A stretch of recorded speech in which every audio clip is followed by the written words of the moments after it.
How to identify a Ford motor.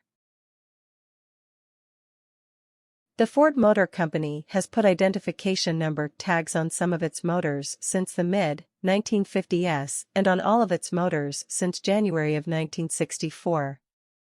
These tags tell you the month and year of production, the model year, the change level number, and the CID, cubic inch displacement. In the event that you cannot find the tags, you can also use a casting number to obtain certain information. Method 1. Using the identification tag. 1. Use the number of valve cover bolts to narrow down the type of engine you have in front of you. Valve cover bolts are the big bolts on the top of the engine, holding down the plate, usually marked Ford, on top of the valves. The number of bolts corresponds to your engine type, which will help you locate the more useful ID tag. 2 bolts, 239, 256, 272, 292, 312. 5 bolts, 332, 352, 360, 361, 390, 391, 406, 410, 427, 428.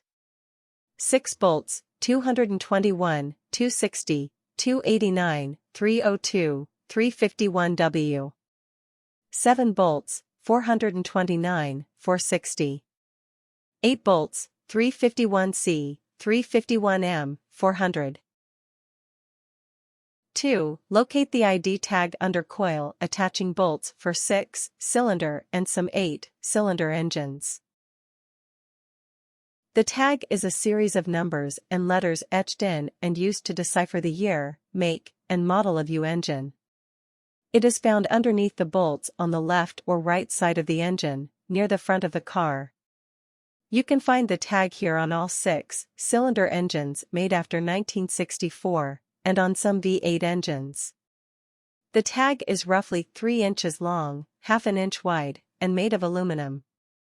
If you are unsure what kind of engine you have, think back to the valve cover bolts as you work through the following steps. This will help you narrow down your options. 3. Check under the dipstick attaching bolts on 8-cylinder, 352 model engine. Check under the dipstick, which is the small, plastic, handled piece that lets you check your oil. 4. Look under the heat indicator bulb, carburetor attaching stud, and ignition coil bolt if you still can't find the tag. These are the last few places the tag might be. If it is not there, it may have been removed, fallen off, or only be visible when the engine is not in the car. Depending on where you find the tag, you can learn something about the engine. Indicator bulb, 360, 330, 391 engines. Dipstick tube, 352 engines. Carburetor stud, 401, 477, 534 engines. 5. Learn to read the ID tag appropriately.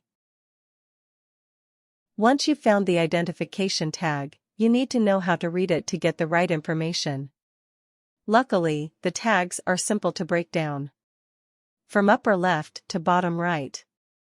Cubic inch displacement, CID, the first 3 numbers, found in the upper left corner, tell you the size of the engine. Manufacturing plant, the single letter to the right of the CID is where the engine was built. C is for Cleveland, E is for Insight, Canada, and W is for Windsor, Canada. Year, the next 2 numbers are for the year the engine was built. 70, for example, would mean it was made in 1970. Month built, this hyphenated number and letter correspond to the month.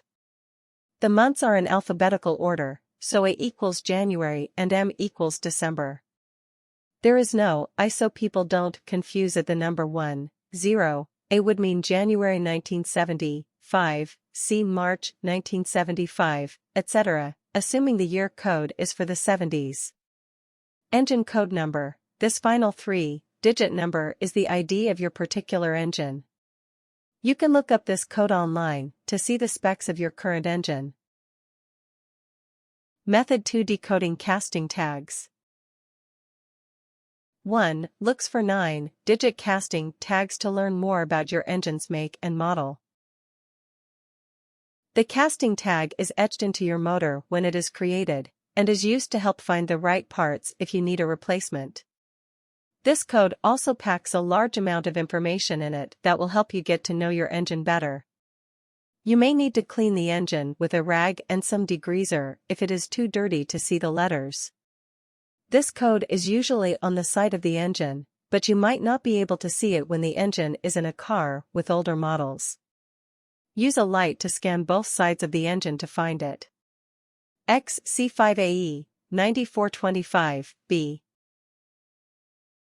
2. Read the first 2 digits in the identification tag to find the year the engine was made. This will be a letter. If the letter is AB, it means that the engine was built in the 1950s. Each decade after that has its own succeeding letter. C designates the 1960s, D designates the 1970s, and so on. The digit after the letter is the actual year. So C9 would be 1969, E4 would be 1984, etc. 3. Read the third digit in the casting number to determine the engine design.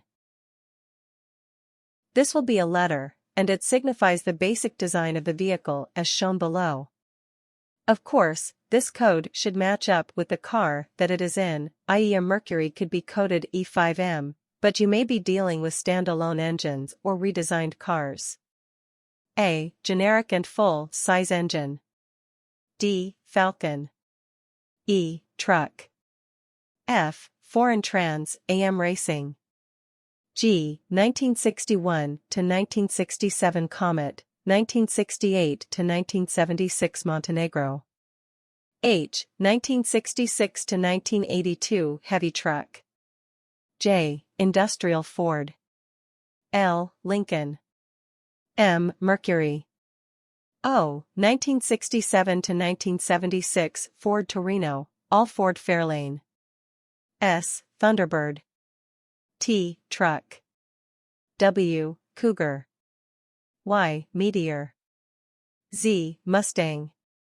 6. Pantera. 4. Make sure that the fourth digit is always an E. This digit stands for the type of part. E stands for engine, so this should always be the fourth digit you see when identifying Ford motors. 5. Read the next 4 digits, which are the last digits in the motor number. These 4 numbers will always be between 6000 and 6898, which describes the part numbering of the generic engine assembly. Different parts of the motor will correspond to different 4-digit numbers. 6. Check the last digit, usually a letter, to determine the version of your part. If your engine is modeled after the original design, this letter will be A. If it is the third manufactured version of the engine, it will be a C, and so on.